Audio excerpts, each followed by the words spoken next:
നമസ്കാരം, പാപ്പൻ ട്രേഡേഴ്സിന്റെ മറ്റൊരു വീഡിയോയിലേക്ക് സ്വാഗതം.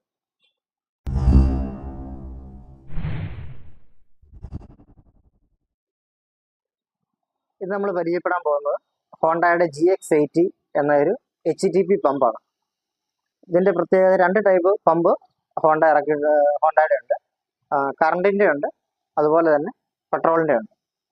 അപ്പം നമ്മൾ പരിചയപ്പെടാൻ പോകുന്നത് പെട്രോളിന്റെ വേർഷനാണ്.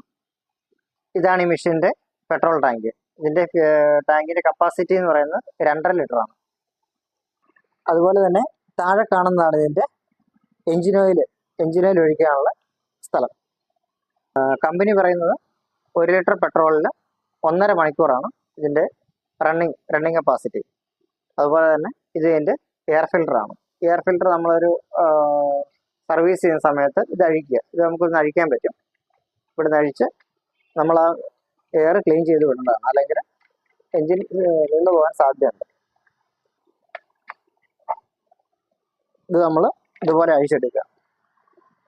ഇതുപോലെ നമുക്ക് അഴിച്ചെടുക്കാൻ പറ്റും.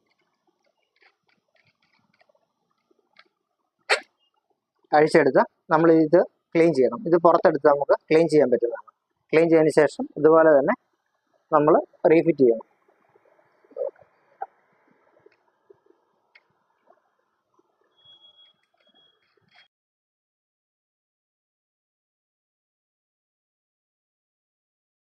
പമ്പിന്റെ ഒരു സ്പെഷ്യാലിറ്റി എന്തെന്ന് ചോദിച്ചു കഴിഞ്ഞാൽ, ഇതിന് സെക്ഷൻ ഉണ്ടെന്നുള്ളതാണ്. നമുക്ക് 5 മീറ്റർ വരെ നമുക്ക് അടിയിൽ നിന്ന് വെള്ളം വലിച്ചെടുക്കും.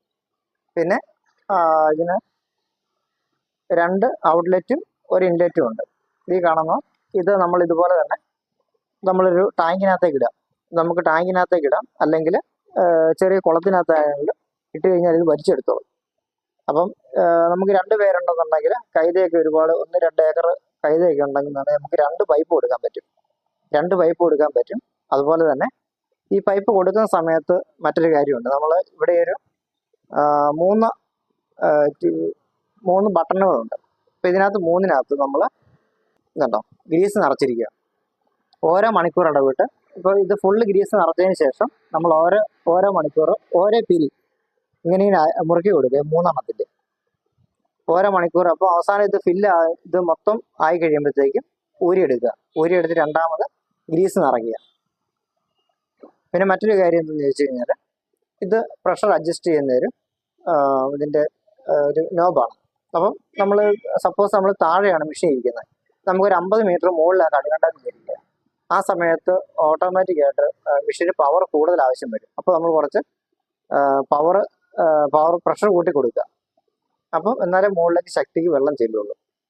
അതുപോലെ തന്നെ ഇപ്പം നമ്മുടെ ഒരു ടെറസിന്റെ മുകളിലായി മെഷീൻ ഇരിക്കുന്നതെന്ന് വിചാരിക്കുക, നമ്മൾ താഴെ ഇത് കഴുകണ്ടെന്നുണ്ടെങ്കിൽ ഓട്ടോമാറ്റിക്കായിട്ട് വെള്ളം താഴോട്ട് പ്രഷറിലായിരിക്കും വരും. അപ്പോൾ നമ്മൾ ഈ പ്രഷർ ഒന്ന് കുറച്ച് കൊടുക്കണം.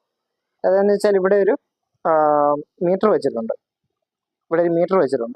അപ്പോൾ ഈ മീറ്റർ ഈ പച്ച വരെ കുഴപ്പമില്ല, അത് കഴിഞ്ഞ് ഒന്നുകൂടെ ആകാം. പക്ഷെ റെഡിലേക്ക് പോയി കഴിഞ്ഞാൽ പ്രഷർ കൂടുകയും നമ്മുടെ ഓസ് പൊട്ടിപ്പോകാൻ സാധ്യതയുണ്ട്. അപ്പോൾ അത് മാത്രം നമ്മൾ ശ്രദ്ധിക്കുക. ഇതാണ് നമ്മൾ ഇതിൻ്റെ ഔട്ട്ലെറ്റ് കൊടുക്കുന്ന പൈപ്പ്. അപ്പോൾ ഇത് 50 മീറ്ററാണ് ഇപ്പോൾ ഉള്ളത്. ഇത് 100 മീറ്റർ വരെ നമുക്ക് എക്സ്റ്റെൻഡ് ചെയ്യാൻ സാധിക്കും. നമ്മൾ ഈ ഒരു സൈഡ് ഇവിടെ കൊടുത്താൽ മതി. ഈ ഒരു സൈഡ് ഔട്ട്ലെറ്റ് കൊടുക്കുക.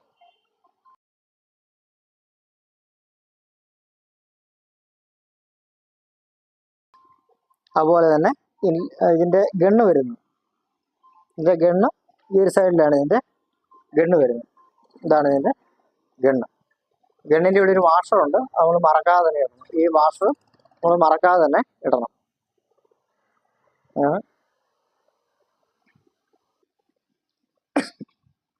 ഇവിടെ നമുക്ക് മെഷീൻ ഓൺ ചെയ്തതിന് ശേഷം നമുക്കിത് അങ്ങ് ദൂരെ കൊണ്ടുപോകാം. 50 മീറ്റർ വരെ എത്ര ദൂരം ഉണ്ടോ ആ ദൂരം നമുക്ക് കൊണ്ടുപോയി ഇത് ഉപയോഗിക്കാൻ പറ്റും. അപ്പം അതുപോലെ തന്നെ ഇത് നമ്മൾ പവർ വാഷ് മോഡിലേക്ക് ഇടുവാണെങ്കിൽ ഇത് നമ്മൾ ഗണ്ണായിട്ട് ഉപയോഗിക്കാം. ഇത് നമുക്ക് ഗണ്ണായിട്ട് ഉപയോഗിച്ച് പായൽ, അതുപോലെ തന്നെ തൊഴുത്ത് കഴുകാൻ, എല്ലാ കാര്യത്തിലും നമുക്ക് ഉപയോഗിക്കാൻ പറ്റുന്ന മെഷീനാണ്. ഇനി നമുക്ക് ഈ മെഷീൻ എങ്ങനെയാണ് സ്റ്റാർട്ട് ചെയ്യുന്നതെന്ന് നോക്കാം. ഇത് ഇതിൻ്റെ ഓൺ ഓഫ് സ്വിച്ചാണ്. ഇത് ഓഫാണ്. ഇത് ഓൺ ചെയ്യുക ആദ്യം. അതിനുശേഷം നമ്മൾ ഇതുപോലെ ഈ ചോക്ക് വലിച്ചിടുക. ഇതിൻ്റെ പെട്രോൾ ഓൺ ചെയ്യുന്നതാണ്. ഇത് പെട്രോൾ ഓൺ. ഇതിങ്ങനെ മുകളിലോട്ട് വെച്ച് കഴിഞ്ഞാൽ പെട്രോൾ ലോക്ക് ആയിട്ടിരിക്കും. അപ്പോൾ നമ്മളിങ്ങനെ ഓൺ ചെയ്ത് വെച്ചേക്കുവാണ്. നമ്മൾ സ്റ്റാർട്ട് ചെയ്യാൻ പോകുന്നു. ഇതിൻ്റെ ആക്സിലേറ്ററാണ്. ഇതിൻ്റെ ആക്സിലേറ്റർ നമുക്കിപ്പോൾ ആക്സിലേറ്റർ കുറഞ്ഞ ആക്സിലേറ്റർ ഇട്ടാൽ മതി. ഇനി രണ്ടാമത് നമ്മൾ ഇതിൻ്റെ കിക്കർ വലിക്കുന്നു.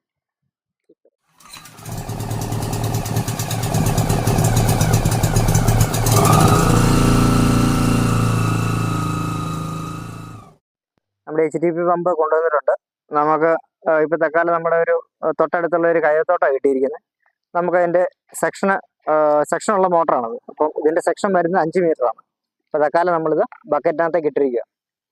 നമ്മളിപ്പോൾ ഒരു സെക്ഷനും ഒരു ഓവർഫ്ലോയും നമ്മൾ ഈ വെള്ളത്തിൽ ഇട്ടിട്ടുണ്ട്. ഇനിയിപ്പോൾ എന്നിട്ട് ഔട്ട്ലെറ്റ് കൊടുക്കാം. ഔട്ട്ലെറ്റ് നമുക്ക് ഇവിടെയാണ് കൊടുക്കേണ്ടത്.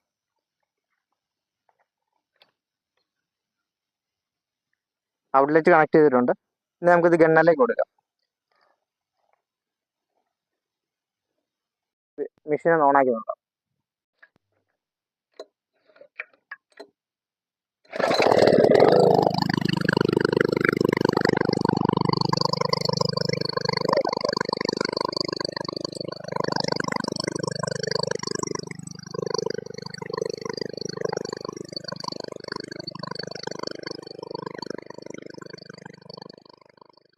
ഒരു കാര്യം കൂടി നമ്മൾ ഈ മരുന്നടിക്കാൻ ശ്രദ്ധിക്കണം. കാരണം നമ്മൾ ഇപ്പോൾ മെഷീൻ നമ്മൾ താഴെ വെച്ചിരിക്കുന്നത്. അപ്പോൾ അതേസമയം ഇത് മുകളിലോട്ട് നമ്മൾ ടോപ്പിൽ ഈ മെഷീൻ വെച്ചിരിക്കുകയാണെങ്കിൽ വെള്ളത്തിന് ഓട്ടോമാറ്റിക്കായിട്ട് ചില ഫോഴ്സ് കൂടുതലുണ്ടാകും. അപ്പോൾ നമുക്ക് ഇതിൻ്റെ പവർ അഡ്ജസ്റ്റ് ചെയ്യണം. ഇവിടെ പവർ അഡ്ജസ്റ്റ് ചെയ്യണം. ഈ പവർ അഡ്ജസ്റ്റ് ചെയ്യേണ്ടതായിട്ട് വരും. അഥവാ നമ്മൾ താഴെ വെച്ചിരിക്കുന്നെങ്കിൽ ഇത് ഈ ഗണ്ണുമായിട്ട് നമ്മൾ മുകളിലോട്ട് പോകുന്ന സമയത്ത് പവർ കൂടുതൽ ആവശ്യമുണ്ട്. അപ്പോൾ ഈ പവർ ഇവിടെ അഡ്ജസ്റ്റ് ചെയ്യണം. കാരണം ഇവിടെ ഒരു മീറ്റർ കൊടുത്തിട്ടുണ്ട്. ഈ മീറ്റർ ഈ റെഡേ വരാൻ പാടില്ല. ഈ പച്ചയിൽ അല്ലെങ്കിൽ ഈ മഞ്ഞ മാത്രമേ വരാൻ പാടുള്ളൂ. അല്ലാത്ത പക്ഷം നമ്മൾ ഈ റെഡിലേക്ക് കയറി കഴിഞ്ഞാൽ ഫോഴ്സ് കൂടുക. നമ്മുടെ ഈ ഓസ്, ഈ പച്ച കാണുന്ന ഓസ് ഇല്ല, ഈ ഓസ് പൊട്ടിപ്പോകാൻ സാധ്യതയുണ്ട്. അപ്പോൾ അതുകൂടെ നമ്മൾ ശ്രദ്ധിക്കണം. ഈ വീഡിയോ നിങ്ങൾക്ക് ഇഷ്ടപ്പെട്ടെന്ന് വിചാരിക്കുന്നു. നിങ്ങളുടെ എല്ലാ നിർദ്ദേശങ്ങളും കമൻറ്റായി രേഖപ്പെടുത്തണം. പുതിയ മെഷീനുകളുടെ അറിവുകൾക്കായിട്ട് ബെല്ലൈക്കൺ എനേബിൾ ചെയ്യുക, സബ്സ്ക്രൈബ് ചെയ്യുക. Thank you.